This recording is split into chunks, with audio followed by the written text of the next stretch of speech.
धन्यवाद गुरुदेव।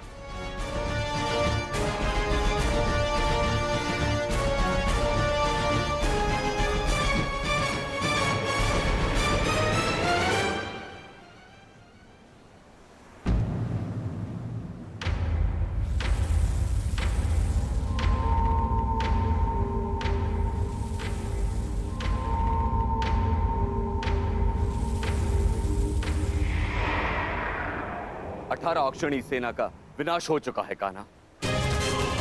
आर्यव्रत के सभी महारथी काल के गाल में समा चुके हैं। अब और कितनी आहुति दी जाएगी इस युद्ध में कान्हा? उत्तर दो। बंद करो ये विनाश, बंद करो ये महाभारत अब।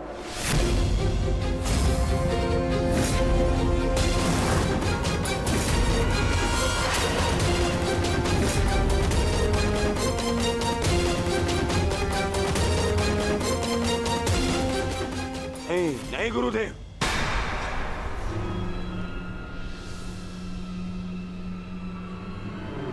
मैं इतना कुछ खो चुका हूं कि अब जब तक मेरा प्रतिशोध पूर्ण ना हो जाए ये युद्ध समाप्त नहीं हो सकता।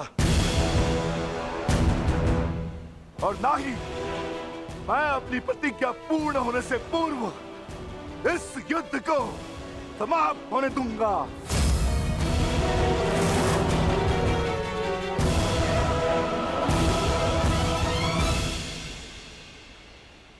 तुमने जो प्रतिज्ञा दुर्योधन के लिए ली है, अब उसका पूर्ण होना असंभव है।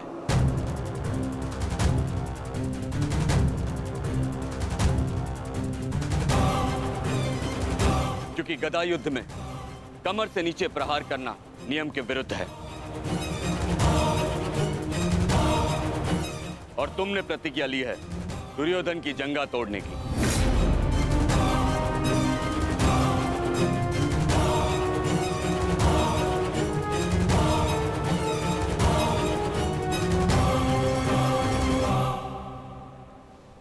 कैसी अनीति दाऊ! महामहिम भीष्म के बाणों की शैया पर जाने के पश्चात इस युद्ध में कोई नीति शेष नहीं रही दाऊ। और फिर आपने तो स्वयं को इस युद्ध से विमुख रखा था ना। आप इस युद्ध में भाग नहीं ले सकते दाऊ।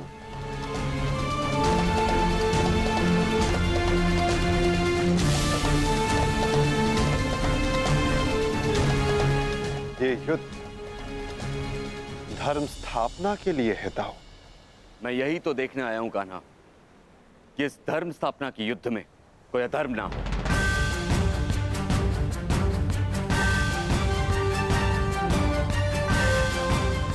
निश्चित रूप से मैं इस युद्ध में सम्मिलित नहीं होऊंगा, परंतु शरणागत की पुकार सुनना मेरा धर्म है। मैं नहीं चाहता कि कल को संसार ये कहे कि यदुवंश के कान्हा के होते हुए अधर्म हुआ।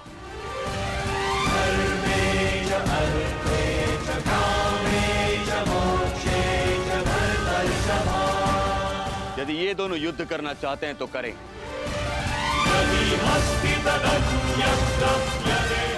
इस युद्ध का निर्णायक मैं बनूंगा।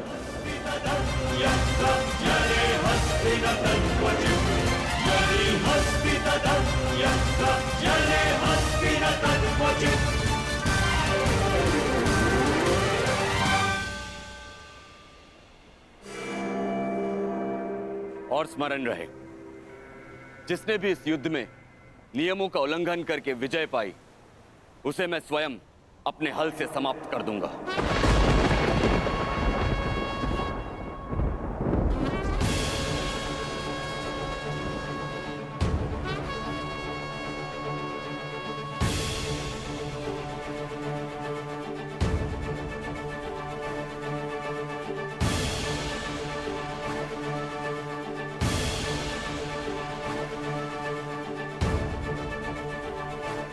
नियम वही होंगे जो गदा युद्ध में लागू होते हैं।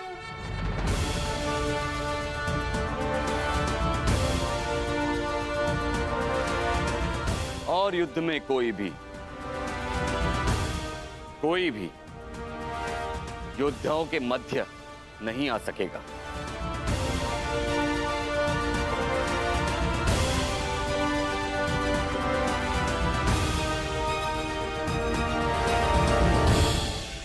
द्वंद्व का विजेता इस युद्ध का विजेता माना जाएगा।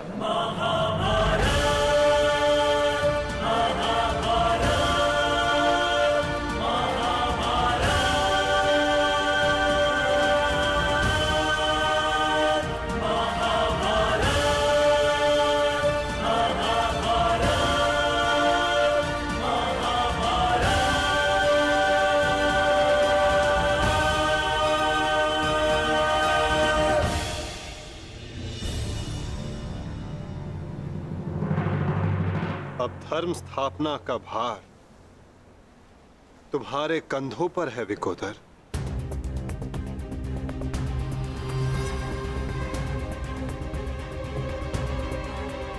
यदि मेरे कंधों पर कोई भार है तो केवल मेरी प्रतिज्ञा का, जिसे मैं अवश्य पूर्ण करूंगा।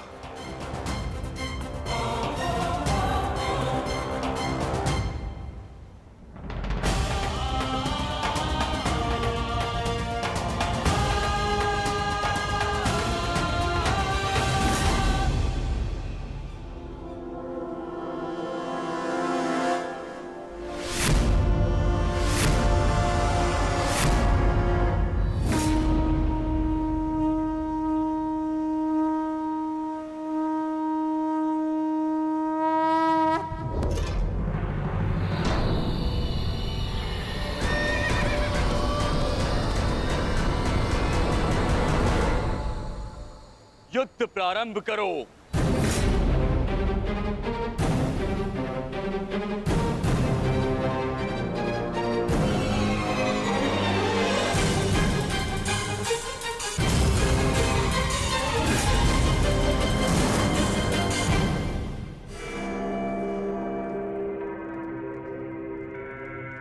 अब विजय और पराजय इस द्वंद्व पर निर्भर करेगी महाराज।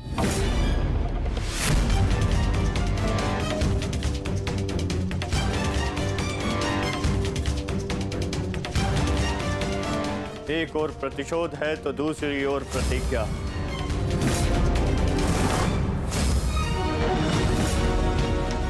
गुरुकुल के दो सर्वश्रेष्ठ गदाधारी आज एक दूसरे के विरुद्ध खड़े हैं महाराज, और महाबली बलराम निर्णायक है महाराज। मुझे इस बात में कभी भी संदेह नहीं था संजय कि मेरा पुत्र भीम से श्रेष्ठ गदाधारी है। मुझे पूर्ण विश्वास है कि मेरा पुत्र भीम को अवश्य परास्त करेगा।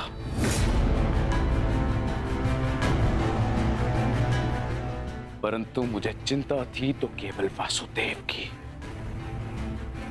कि कहीं वो किसी प्रकार का छल ना करे। परंतु अब गांधारी के वरदान फलस्वरूप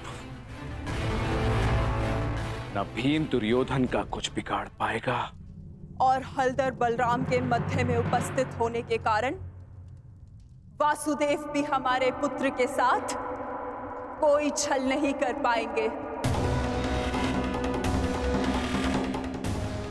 हस्तिनापुर में उत्सव की तैयारी करो।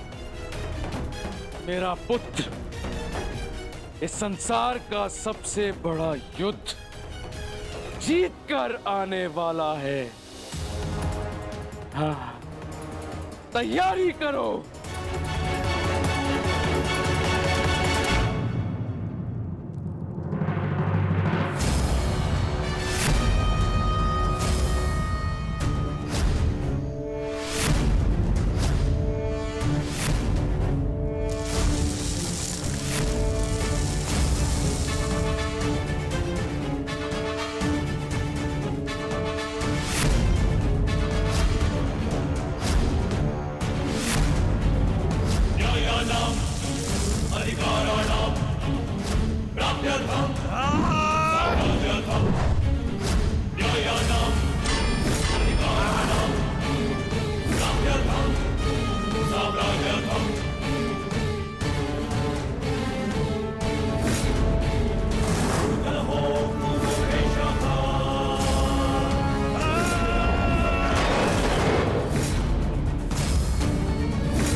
साधो मित्र, तुम्हारी विजय निश्चित है।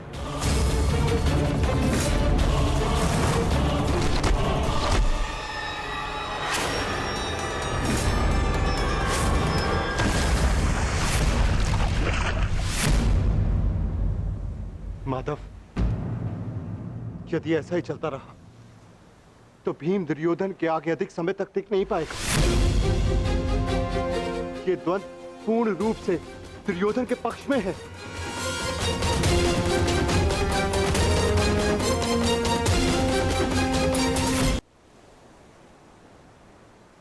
धर्म स्थापना का मार्ग सरल कहां होता है धर्मराज? उसमें अनेकों कांटे होते हैं, अनेकों ठोकरें होती हैं, अनेकों आघात होते हैं। महाबली बलराम अब इस युद्ध के निर्णायक हैं। युद्ध का परिणाम इस द्वंद्व पर निर्भर है।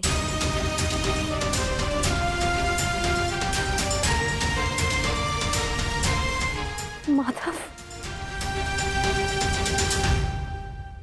आप क्या यूं ही देखते रहेंगे?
पराजय तो तेरी निश्चित है भीम। फिर क्यों पराजय के साथ साथ मृत्यु का भी आह्वान कर रहा है? टेक दे, मेरे समक्ष अपने घुटने टेक दे, अन्यथा आज तेरा जीवन मृत्यु के समक्ष घुटने टेक देगा। जब मेरे ज्येष्ठ कर्ण ने मरते समय अपना धर्म नहीं छोड़ा तो उनका ये अनुज कैसे छोड़ सकता है? अब ये युद्ध हम में से किसी एक के मृत्यु के पश्चात ही समाप्त होगा। नहीं, वो तेरा जश्न नहीं था। कोई संबंध नहीं था तुम्हारे साथ में उसका, क्योंकि कोई अनुज अपने देश की इस तरह मृत्यु नहीं करता, वो भी छल से। वो केवल मेरा था, मेरा मित्र था वो। तुम्हारा उसके साथ में कोई संबंध नहीं था, नहीं था कोई संबंध।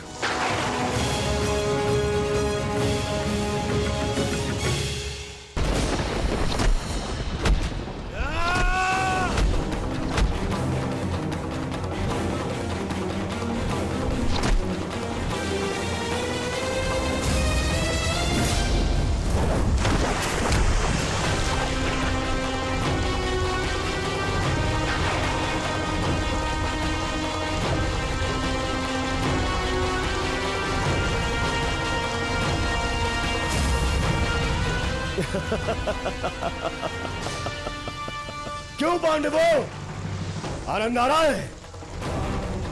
अपने अनुज को ऐसे देखकर आनंद आ रहा है?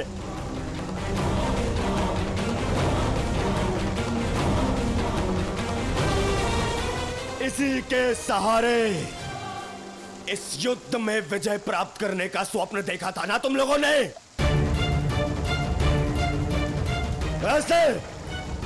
ऐसा दिलाएगा ये तुम्हें विजय? हाँ, देखो कैसे निरी लाचार धरती की गोद में धंसा हुआ है ये।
भीम उठिए।